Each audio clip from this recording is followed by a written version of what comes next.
வணக்கம். நான் டாக்டர் சுரேந்திரன், தொற்றுநோய் நிபுணர், சிம்ஸ் ஹாஸ்பிட்டல் வடபழனி. இப்போது மழைக்காலத்தில் வந்து இன்ஃபெக்ஷன்ஸ்க்கான வாய்ப்புகள் நிறைய அதிகம். மழைக்காலத்தில் என்ன மாதிரி இன்ஃபெக்ஷன்ஸ் வரலாம் அப்படின்னா, ரெஸ்பிரேட்டரி இன்ஃபெக்ஷன்ஸ்னு சொல்லுவோம்.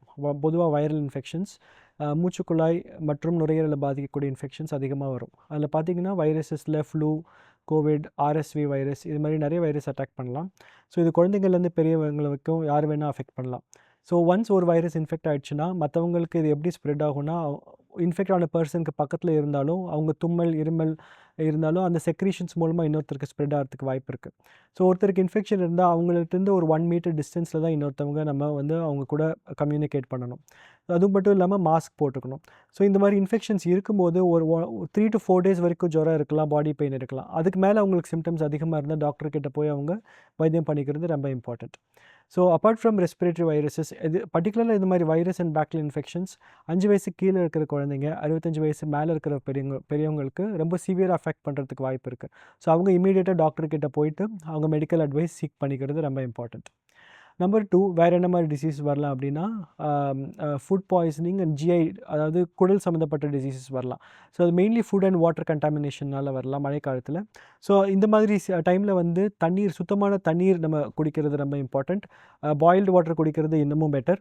ப்ளஸ் குக்டு ஃபுட் சாப்பிட்றது ரொம்ப இம்பார்ட்டண்ட். ஸ்டோர்டு ஃபுட் அவாய்ட் பண்ணுறது பெட்டர். அப்படியே ஸ்டோர் பண்ணாலும் ப்ராப்பராக ஸ்டோர் பண்ணி நம்ம அதை சாப்பிட்ணும். அப்புறம் பர்சனல் ஹைஜீன் ஃபாலோ பண்ணாலே மோஸ்ட் ஆஃப் த டைம்ஸ் இந்த மாதிரி ஃபுட்பார்ன் இல்னஸஸ் நம்ம அவாய்ட் பண்ணிக்கலாம். ஸோ ஃபுட்பார்ன் இல்னஸஸில் பார்த்தோம் அப்படின்னா ஈகோலை, சால்மனல்லா, டைஃபாய்டு, பேதி இது மாதிரியான டிசீசஸ் தான் காமனாக வருங்க.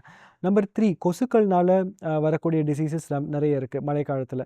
பர்டிகுலர்லி பார்த்திங்கன்னா மழைக்காலத்தில் தண்ணீர் தேக்கம் இருக்கிறதுனால கொசுக்களுடைய ரீப்ரொடக்ஷன் அதிகமாக இருக்கும். அதனால் கொசுக்கள் மூலமாக பரவக்கூடிய டிசீசஸ் இப்போ டெங்கு, சிக்கன்குனியா, மலேரியா, ஸோ இது மாதிரியான நோய்கள் வரத்துக்கு நிறைய வாய்ப்பு இருக்குது. ஸோ இந்த டிசீஸ் எப்படி வரும்னா, பொதுவாக ஒரு ஜுரம், பயங்கர சிவியரான பாடி பெயின், அதுக்கப்புறம் கண்களுக்கு பின்னாடி ஒரு வலி, ஒரு கீழ் முதுகு வலி, இல்லை ஜாயிண்ட் வலி, எந்திரிக்கவே முடியல, நடக்கவே முடியல அப்படின்னு சொல்லுவாங்க.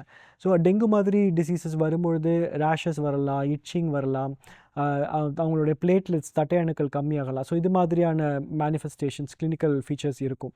ஸோ இதுலேருந்து நம்ம ப்ரிவெண்ட் பண்ணிக்கிறதுக்கு மோஸ்ட்லி நம்ம நீர் தேக்கத்தை அவாய்ட் பண்ணிக்கிறது பெட்டர். கொசுக்கள் நம்மளை கடிக்காமல் நம்ம ப்ரிவெண்ட் பண்ணிக்கிறதுக்கு என்னென்ன தற்காப்பு நடவடிக்கைகள் எடுத்துக்கணுமோ அதை நம்ம எடுத்துக்கலாம். இன்செக்டிசைட்ஸ் யூஸ் பண்ணுறது, mosquito repellents ointments and creams தடவிக்கிறது, இல்லை கொசு வலை யூஸ் பண்ணிக்கிறது. ஸோ இது மாதிரியான ப்ரிவென்டிவ் மெஷர்ஸ் எடுத்துக்கலாம். அதுக்கப்புறம் 4வது வகையான நோய்கள் பார்த்திங்கன்னா, மழை தண்ணியில் நடக்கிறது மூலமாக சில டிசீசஸ் வரலாம். ஸோ மழை தண்ணியில் நடக்கிறது மூலமாக அவங்களுக்கு லெப்டோஸ்பைரோசிஸ், எலி காய்ச்சல்னு சொல்லுவோம். ஸோ பாதிக்கப்பட்ட எலி அவரோட யூரின் மற்றும் செக்ரீஷன்ஸில் இருந்து அந்த கிருமி வந்து புரோக்கன் ஸ்கின், அதில் ஒருத்தர் நடக்கும்போது காலில் ஒரு புண் இருக்குதோ, இல்லை தோலில் விரிசல் இருந்தாலும் அது மூலமாக போயிட்டு இது மாதிரியான நோய்கள் வரத்துக்கு வாய்ப்பு இருக்குது. ஸோ அதை என்ன பண்ணலாம் அப்படின்னா, மழையில் நனைஞ்சிட்டாங்க, இல்லை மழை தண்ணியில் நடந்து போகிறாங்க அப்படின்னா, அது வீட்டுக்கு வந்த உடனே அந்த சாக்ஸ், இல்லை ஷூ, இல்லை செப்பல் வந்து ட்ரை பண்ணிவிட்டு அதே வாஷ் பண்ணிவிட்டு கை மற்றும் கால்களை சுத்தமாக முடிஞ்சால் ஒரு ஷவர் எடுத்துக்கிறது கூட பெட்டர். ஸோ கம்ப்ளீட்டாக வாஷ் பண்ணிவிட்டு நல்லா ட்ரை பண்ணிக்கணும். ஸோ அது நம்ம ப்ரிவெண்ட் பண்ணிக்கலாம். 4வது, இந்த மாய்ஸ்சர் இது அதிகமாக இருக்கிறதுனால ஃபங்கல் இன்ஃபெக்ஷன்ஸ் தோலில் வரதுக்கான வாய்ப்பு இருக்குது. அது முடிஞ்ச அளவு நம்ம வந்து நம்ம பாடியில் இருக்கிற மாய்ஸ்சர் ஏரியாஸ், அதாவது இடுக்குகள், தொடை சந்துகள்னு சொல்லுவோம், அந்த மாதிரி இல்லை நம்ம விரல்களுக்கு நடுவில் இந்த மாதிரி ஏரியாஸை நம்ம குளித்த உடனே நல்லா ட்ரை பண்ணிக்கிறது ரொம்ப இம்பார்ட்டண்ட்டு.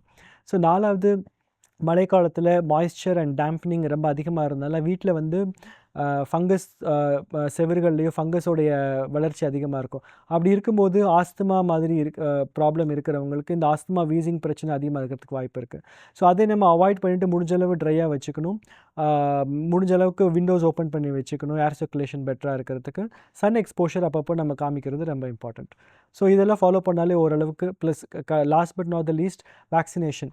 ஸோ ஃப்ளூ வேக்சினேஷன் யார் வேணாலும் எடுத்துக்கலாம். அதை எடுத்துக்கிறது மூலமாக ஃப்ளூ மாதிரி ரெஸ்பிரேட்டரி வைரஸ் இன்ஃபெக்ஷன்ஸ்க்கான தடுக்கிறதுக்கான வாய்ப்புகள் ரொம்ப அதிகமாக இருக்குது.